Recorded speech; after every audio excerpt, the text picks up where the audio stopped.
Business of the Senate, number 1, standing in the name of Senator Siewert, Disallowance of the Social Security Administration Trial Error Amendment Determination number 2, 2017. Senator Siewert. Thank you. Well, I know some people in this place will think this is Groundhog Day. Here she is again, talking about trying to disallow these awful trials. I make absolutely no apology for making you all debate this disallowance.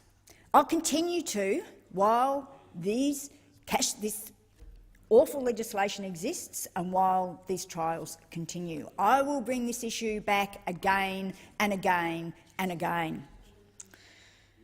This, so we're clear, is to disallow the Social Security Administration Trial Area Amendment Determination number 2 for 2017. What this does is it amends the Sojourner and East Kimberley determinations to extend both of the cashless welfare card trials in the East Kimberley, predominantly centred on Kununurra and Wyndham, and in Sojourner. It extends the Sojourner determination until the 14th of March this year. This is what the determination does, and the East Kimberley determination until the 25th of April 2018. I will note that the next debate we enter into after this will be the Cashless Welfare Card Bill 2017, the government's desire to continue to roll out the Cashless Welfare Card.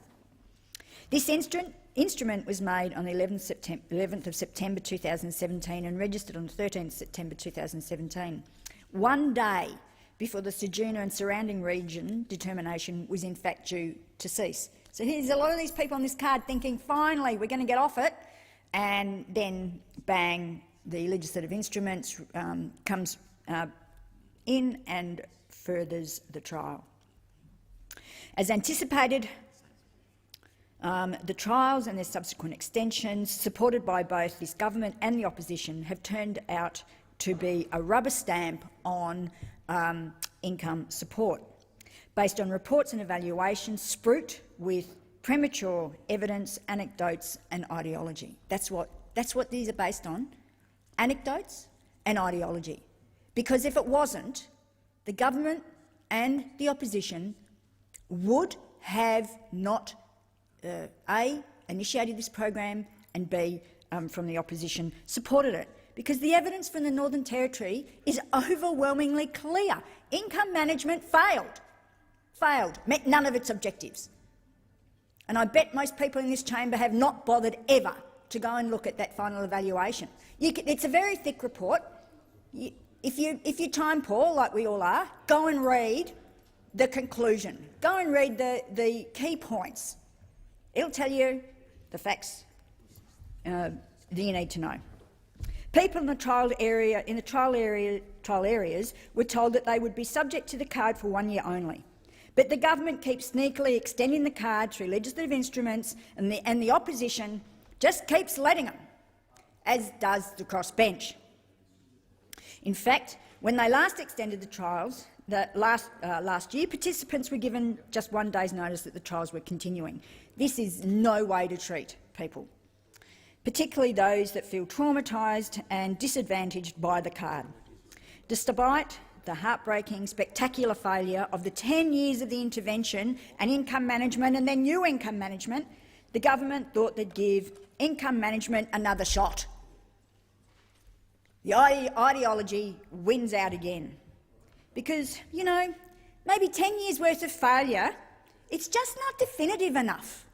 And the continuing disadvantage in the Northern Territory, I don't know, it's just not definitive enough to say, actually, income management doesn't work. Quite frankly, it's mind-boggling that the government's solution to helping communities who do have issues with drug and alcohol addiction, gambling, and in fact other major problems, is a card that quarantines 80% of income support recipients to a card. Somehow this will magically solve the problems of addiction, of disadvantage and those underlying causes of disadvantage. Really and truly, if it were that simple, you just bring in a card, you quarantine people's finances, you take control of their financial literacy. Do you think that would, and that deals with addiction? Wouldn't that put out a whole lot of our medical professionals out of a job? Now, why didn't those medical professionals think, oh, why don't we just bring in a card where we control people's finances, we control their lives, and that'll magically fix addiction. It'll magically fix the intergenerational trauma that Aboriginal and Torres Strait Islander people feel. And as was pointed out at the close of the Gap breakfast this morning, deal with the history of disadvantage and of dispossession that was the evidence of the impact of that ongoing through into people's lives today. All that will be magically fixed with this card. And although the government says they acknowledge that it's not, they don't think it's a silver bullet, in fact they do. From their behaviours, it's quite obvious that they do, that this will magically fix it. And it's a belief not based on evidence. I'm growing so tired of the government just relying on anecdotal evidence and it being presented as fact, when the facts they ignore. They ignore the facts in the Northern Territory. They ignore the facts that 49% of people said their lives are made worse. And that's from a flawed survey. 49% in what is genuinely acknowledged across the board that the AREMA evaluations were flawed, and particularly the push polling, so-called surveys. Even in that process, so many people said it's made their lives worse.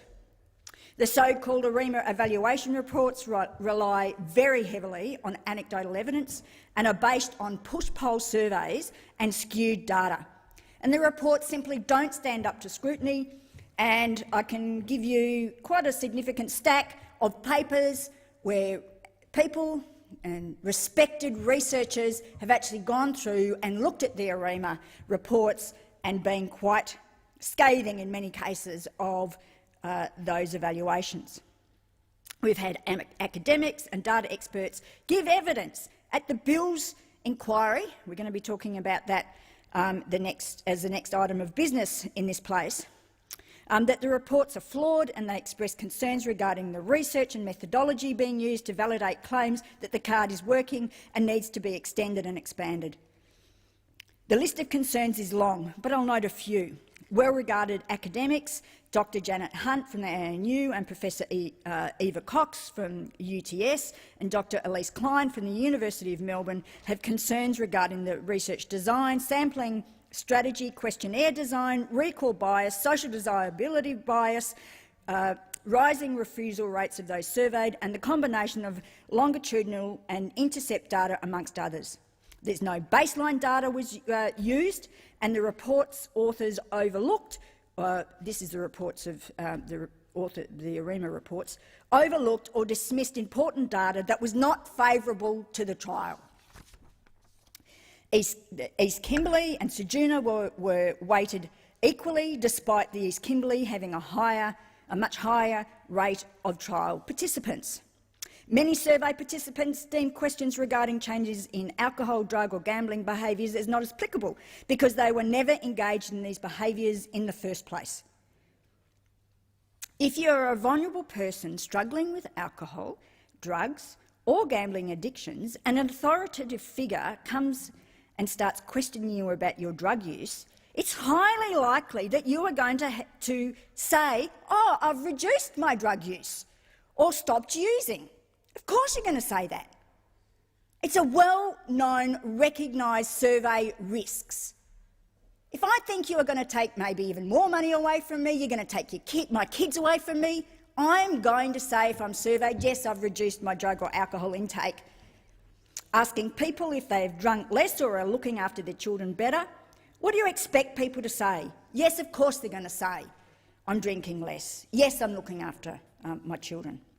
The evaluation claims that public perceptions of safety increased. However, researchers at the University of Western Australia have demonstrated that public perception of crime is not reliable and rarely correct. But if people say it to the researchers compiling the AREMA reports, somehow it's fact, somehow it's correct, even though the research shows it's incorrect. And in fact, the same was shown for the Northern Territory intervention. There was perceptions that things were better. However, when the researchers tested that in other regions not subjected to income management, they found the same levels. So in other words, it wasn't safer. They just perceived it was safer because of income management. It in fact wasn't. It comes as no surprise that the trial areas didn't see an increase in employment. And it's funny how people think that the government— it would be funny if it wasn't tragic, I should say, how the government thinks that giving people a card is magically going to find them a job. There are simply so few jobs available in these communities. Where are people going to magically find these jobs? The government is using a report that they know is flawed to justify the trial expansions. Government senators come into this place and parrot the government's lines with no understanding of the issues on the ground or of the flawed AREMA report. No, they have no understanding of the impact on the card on people's lives, with one claiming that it made no difference if people were not spending their money on drugs or alcohol or gambling. That is simply, utterly not true. I was speaking to a participant, or a number of participants, in fact, on the card last week, who in fact don't drink, don't take drugs and don't gamble. And they said the card has had a profound impact on their ability to manage their money, and gave an example of the shame felt of going into a mixed, what they call a mixed market or a store that actually— it was a restaurant in fact, and not being able to pay to eat because the venue sold alcohol, as most or a lot of venues do, within the restaurant. She couldn't pay. So it's absolute nonsense to say that it makes no difference if you were doing the right thing, as the government puts about. Which brings me to the point that apparently if you're on income support, the right thing is you're not even allowed to buy a glass of wine. If you're on the DSP, you're not even allowed to have a glass of wine because that's the wrong thing. And here's the government, and Senator Brandis yesterday in his valedictory speech made the point about the growing authoritarianism of the left. From the party that's telling people how to spend their money and wants to control their daily lives and take away financial independence, control of your own finances and control of your life. I found that quite a significant point of interest, that we are the ones being accused of authoritarianism when they are the ones seeking to control people's lives. Mr Tudge, while Human Services Minister, kept saying that they will only roll out the card if the community wants it. Well, it's pretty clear from the Senate inquiry that communities, some divided on the issue, some very strongly opposed. But the one thing that is universally agreed upon is that they want to be listened to, and they want wraparound services, and they want to be consulted. If you're on income support, they want to be consulted. A point that people haven't been in the Kimberley and they haven't been in Siewert. People have many, many problems with the card and they don't want to be on the card. Over the course of the Senate inquiry into the latest bill, we heard about the lack of consultation with people who live on the card and key community organisations. In fact, when I went to Hervey Bay, which is in the region where they're going to roll out, and the government wants to roll out the welfare card, I held a public meeting there. In fact, more people attended there that had been turning up to the consultations the government had been running and inviting people to. At one of our Senate hearings, we heard from the Mayor of Siewert, who said that the consultations taking place in his town were people calling into the office.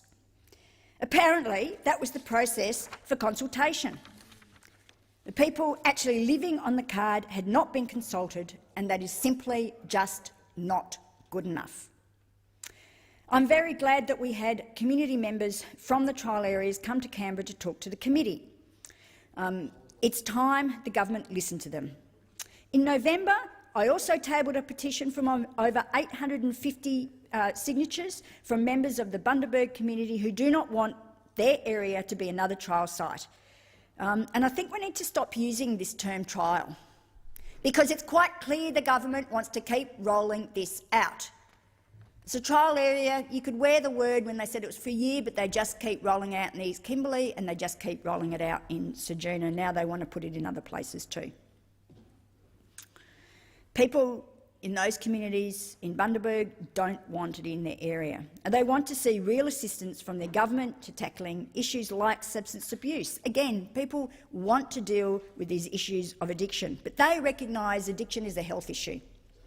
People want help dealing with the issues in their communities, but they want investment in wraparound services. They want to address the underlying causes. They don't want another trial of a card that doesn't work. And of course, we all know the card overwhelmingly targets Aboriginal people. And we know it was brought in a response to Creating Parity, Andrew Forrest report, and that was about creating parity for Aboriginal and Torres Strait Islander peoples. He wanted this card for Aboriginal people. We know that there were people who moved away when they heard the trial might be coming to the area. This is particularly devastating for Aboriginal and Torres Strait Islander communities and for the Aboriginal communities in remote communities. First People should not have to choose between living on country and having proper access to income support. People in remote communities need access to cash. I've heard multiple examples of why that's important. It's just common sense that with the banking and card facilities that we have in the city are just not available in rural and regional areas. And I outlined yesterday in my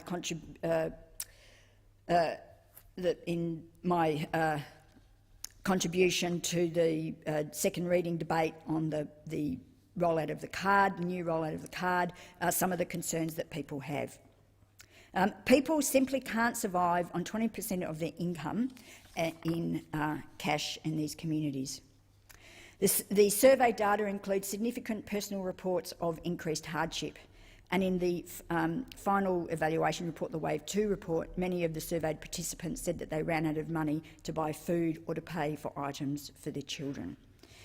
There's a number of reasons why people are running out of cash on their card. And I articulated yesterday the problems with forcing people to use the credit facilities and the problems with the FPOS facilities. There is simply no evidence that blanket income management works, and it should be abandoned. Some of the other issues that people have raised with me include, for example, the community panels. The community panels where the government has consistently refused to name the people on it. This form here is the form that people are supposed to fill in if they want an exemption from the 80-20 rule. You can't get off the card, but you can apply to this faceless community panel, who may be your neighbour, to get your the percentage quarantined reduced from, say, 80%, the lowest is 50-50. Now, person I was talking to, person on DSP, who does not spend money on drugs or alcohol or gambling, made an application to the panel in their region, and they asked for 50-50 with no explanation whatsoever. The panel just said 80-40. There's absolutely no evidence that this person is suffering from any addiction, that she mismanages her money, yet arbitrary decision 60-40. And they ask questions like, I give my consent for the panel administrator collecting the personal information I've provided on this form. I give my consent, this is from a West Australian for the Kununurra region, the West Australian Police to provide administration surrounding any convictions I have, the Department of Housing, the Community Housing Limited, Kununurra Hospital, Catholic Education, the Department of Education, Department of Child Protection and Family Support, East Kimberley Job Pathways, East Kimberley, and it says, I give my consent to the panel administrator providing my personal information received from the above authorities, the community panel. So they're going around and asking every single body they can think of about a person's personal life and personal finances. It is an outrageous invasion of privacy. People don't want this card. It doesn't work. It should end. This farce should end. I urge this chamber to support this disallowance to put an end to this farce once and for all.